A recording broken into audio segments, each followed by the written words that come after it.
In front of me is Realme 10 Pro Plus, and today I would like to show you how you can use one-handed mode on this Realme.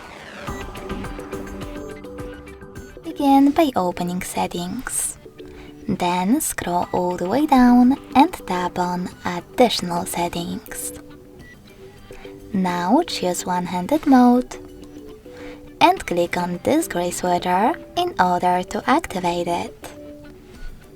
If you are using Tricky's navigation, you need to change it to gestures in order to use this mode.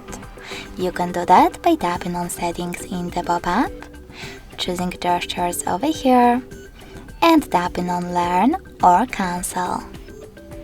Now tap on the top left corner and click on this gray sweater one more time.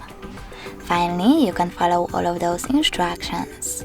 Swipe down from the bottom of the screen to enter one-handed mode.